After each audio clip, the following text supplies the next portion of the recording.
Well, many of America's most popular founding myths aren't true. George Washington never chopped down that cherry tree. Betsy Ross probably didn't actually sew the first flag.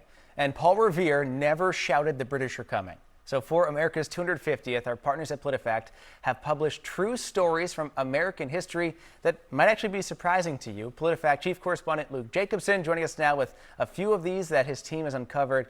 All right, Lou, the first one is a name people have probably heard before, Johnny Appleseed and his legend. So did he really go around planting all over?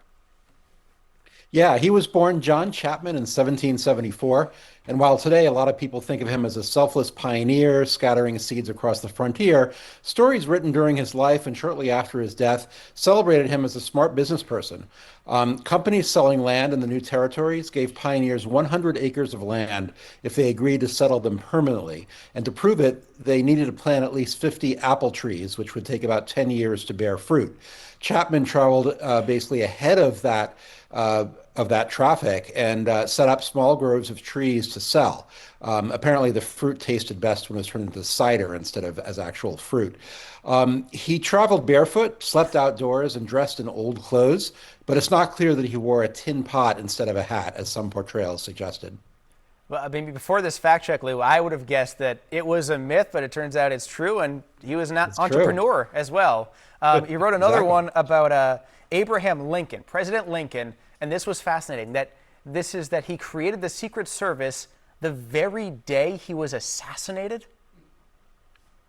Sounds, yeah, it sounds crazy. It's true that he signed a bill creating the Secret Service a few hours before he was shot at Ford's Theater.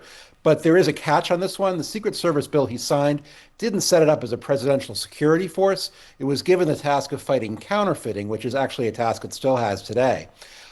It took until after the assassination of President McKinley in 1901 for the Secret Service to be given those additional security duties for the president, and its role has grown since then. Still fascinating. It makes sense why he was under the Treasury for some time, too.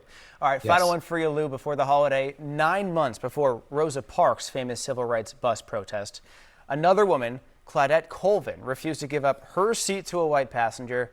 But you never hear about that one. That one didn't make national attention. What did you learn about that? Yeah, so basically, Colvin, who was 15 at the time, did the same thing and was taken to jail. Years later, she explained that while her protest did inspire many local people, civil rights leaders were concerned that a teenager might not be the best symbol for the national protest movement.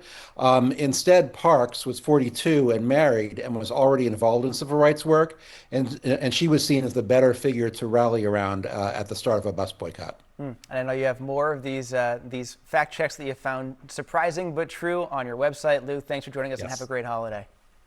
Great, thanks. Same to you.